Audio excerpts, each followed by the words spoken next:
is the first tenured Harvard professor in the psychology, female Harvard professor, very bright woman. And I've heard her say, like, we're there, but we're not really there. Like when someone has asked her what mindfulness is. And I certainly know that feeling. And that's something like my outcome would be, I want that clarity of experience and clarity of mind and presence.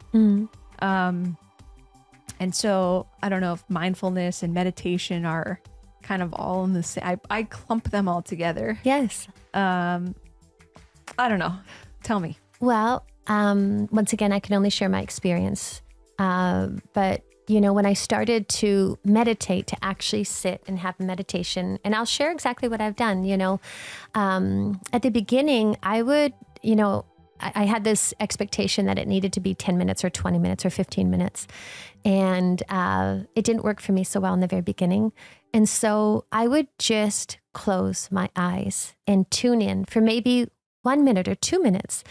And, you know, I'd literally think of it as like my moments of grace, because it was just like, like taking that breath and feeling actually what was going on inside and noticing the sensations and just watching. But when my eyes are closed, or if our eyes are closed and we're sitting in meditation and thoughts are arising, rather than I shouldn't be thinking that. Why am I thinking that? Why am I thinking about cleaning my closet or the sandwich I want to eat after this?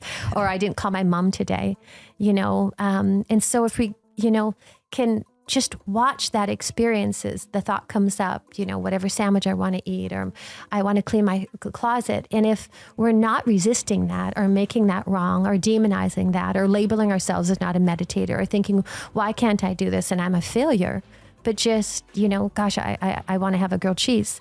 Then it's just the thought coming up and it goes. Yeah. And then the next thought comes up and goes. And we get to watch that experience. And it's interesting because it's really more observing rather than the resistance and you know, attaching to an expectation that it needs to look a certain way. And once again, I'm only simply sharing my own experience. But when I did that, you know, it's like you can't effort meditation. You know, you can't it's not something to achieve. It's something to experience. And we're all really good at doing. I mean, you know, we as human beings will sit for like 20, 30 minutes and scroll through social media and be all else in somebody else's business, you know, and not think twice about, you know, just randomly or aimlessly, you know, looking at something on social media, but to actually say, okay, I'm going to sit and experience actually what's happening inside and connect to the gift of that reality. And I say gift because we're alive. I think for myself, that's always been my through line. Like, what? Like my body is being breathed. I do nothing for that. You know, my heart is beating. That's a gift. If we wake up in the morning, that's a gift. And for myself, I think that's a through line of that gratitude or that awareness. And then, you know, getting some distance of the judgments that are coming up and just watching the thoughts that come and rise. You know, Michael Singer is a very dear friend, and he shares a beautiful metaphor of, you know, thoughts are like clouds. And if we're outside and it's a beautiful sunny day and clouds come by, we don't judge that there's clouds, just the clouds come by. That doesn't change that it's sunny behind the clouds. You know, and the clouds are floating by. And I think if we, you know, having that metaphor so helped me when I would sit in meditation, because as thoughts, you know, rose or came by, it was just like clouds floating by rather than those clouds. Why are the clouds there? I'm failing as a, you know, blue sky observer. The clouds shouldn't be there, which would be absurd. You know, we don't judge the experience of nature. We don't judge what, you know, is happening, like whether it's raining or, well, maybe we do at times. And if we do, we suffer. Yep. Does that answer? That's helpful. And I think, you know, the clouds floating by metaphor is helpful because we did actually ask on Tony's social media accounts to send in some questions. So I have a few, and hands down, the majority was, you know, let's see, D Sharp in the house wrote, my mind always wanders. I find it hard to get back. How do I stop this? Jessica Lynn, how do I stop my mind from wandering and focusing on one thing seems so hard. Maribel writes, what to do when your thoughts wander off. Alyssa, when it's difficult to find stillness in your thoughts. actually, Kat, how do you stay focused like that? That I can't tell. I mean, there's hundreds in here. That's just a sampling, but by far that's the most common one of just like these thoughts, like But to your point, they're just like clouds in the sky. Yes. They are what they are. Just notice them. That word anytime I talk to somebody who's really seasoned in meditation, it's like, oh, you just notice, you just watch, you don't judge them, and you make it sound so easy.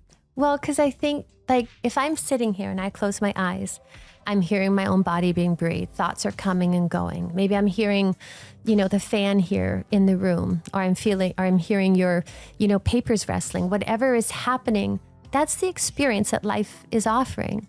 And so if there's just that little bit of, I guess it's willingness to appreciate or to just allow and accept whatever is here, and tuning into the sensations on the external, because normally there's so much happening out here that, attracts our attention. I think it's really beautiful. There's an entire universe inside of us. A whole network of capillaries and veins and our heart pumping and our body breathing. That's unreal to me.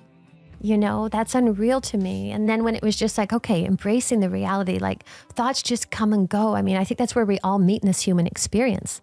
We all have that reality. We all have the reality of thoughts, and they're universal thoughts. There's a collective mind. I think that's where that commonality, if you listen to any human being, it's like random thoughts come, absurd ones that it's like, wow, what does this have to do with this experience here now? But it's there. And so it is. That's it. And so it is. Yeah. And so for myself, I started out by doing like I said, 1 to 2 minutes. And I would do that maybe 2 to 3 times a day. Sometimes I might go outside and just like take a breath and close my eyes and feel nature and feel the breeze on my face and just notice that sensation of the breeze on my face.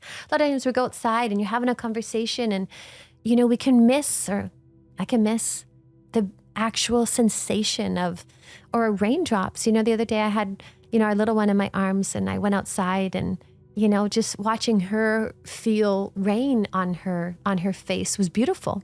And so I was watching her and experiencing that. I was having, my own experience and sensation of that. And it's like, we can miss so much. And I've missed so much in my life. And I think the gift, if you talk about a result, and I don't know that it's, I'm struggling with the word result. So I don't know that that's the right phrase for me or right experience for me. But experientially, I think the gift is being more awake and aware and alert to what's happening here now.